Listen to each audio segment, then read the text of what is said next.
Now, controversial influencer Andrew Tate has been banned from Facebook and Instagram for violating its policies around dangerous individuals.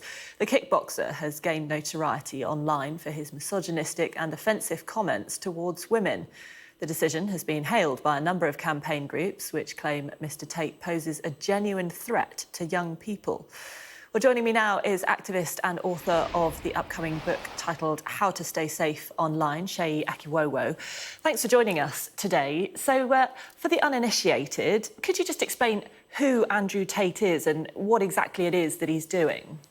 Well, thank you so much for having me.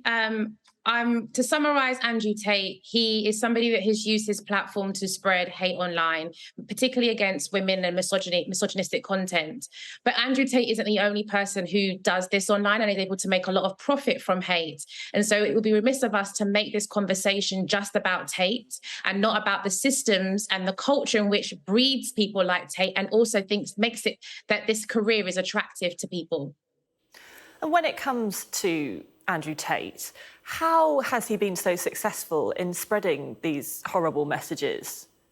I think what you're having at the moment is textbook grooming, which is why I think it's really important to be seeing incels, how I would describe Andrew Tate as an extremist group, somebody who is using minoritized communities as a way to blame and excuse behavior, particularly of those who are disgruntled. And we're seeing this increase right now with the cost of living. A lot of people are worried, are confused, are looking for someone to blame. And you have people like Andrew Tate who use vulnerable and disgruntled people and motivate them to turn against minoritized communities, which is not what we should be doing in times like this. We should be banding together, and platforms shouldn't be allowing such content to exist on a platform, let alone amplifying them.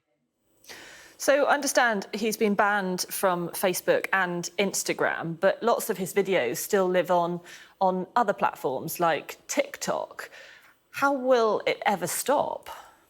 Well, I've been calling for TikTok and other platforms to be having a label on any content relating to Andrew Tate, just as we saw during the COVID lockdowns, where we saw anything that had related to COVID content was labeled and then directed to a more trustworthy source. And we should be seeing the same resourcing and commitment to misinformation and hate speech that we saw in the lockdowns to misogyny and other forms of hate crime. It seems a bit weird that the same resourcing that existed for misinformation around COVID doesn't exist when it comes to a man spreading absolute lies about women online.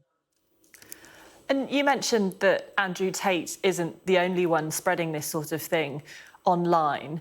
How big is the problem across the internet? I think the problem is pretty big and is huge. We saw this time last year, Jake Davison kill 5 people in a mass shooting in Plymouth. And he was involved in a lot of online misogynistic exchange just beforehand. We've seen a lot of shootings in America, which we can trace back to online misogynistic content not being taken seriously online. And so there is a real danger of this not just staying online and growing, but actually impacting our offline lives too.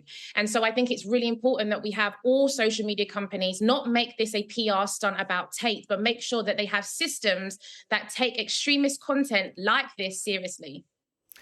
And I'm sure it's not just children and young people who are being affected by this, sort of younger adults as well are involved. What advice would you have for any parents or perhaps even friends who know of people who are looking at this sort of content online? Yeah, it's a tough one, but my biggest advice is just making sure you're giving yourself that time to critically engage with the content. It's so easy to be bombarded by content and information that we need to make sure actually is fact and true. And I think parents can play a really great role in being that trusted adult in young people's life, where they can come to them and be like, I've seen this thing, is it true? And that means parents be providing a very warming and open dialogue and culture and wanting to have a conversation about our online behaviors. And I think parents can really role model their experiences too. And I think this ultimately comes down to education. We need to be seeing platforms invest more in educating educating users about how to use their platform safely, and governments too. It doesn't make any sense that we are now using tech so much more every day, and yet we haven't been given the tools in which to navigate these spaces safely, because there is a lot of dangers out there, not just Tate. There is so much more out there that we're not being properly equipped to. And I talk about this in my book, How to Stay Safe Online, as a way of starting the conversation around how we can better prepare ourselves for navigating online spaces like social media. And just quickly, last thought then, what one thing would you suggest is the best way to prepare ourselves to be safe online?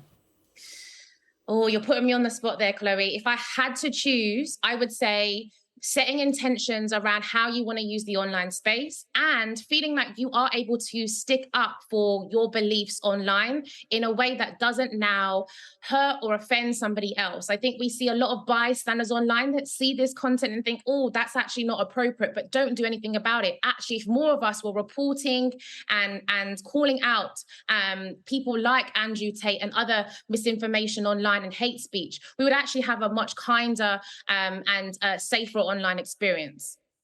Seyi Akiwowo, author of the How to Stay Safe Online new book and activist. Thanks so much for joining us today. Thank you.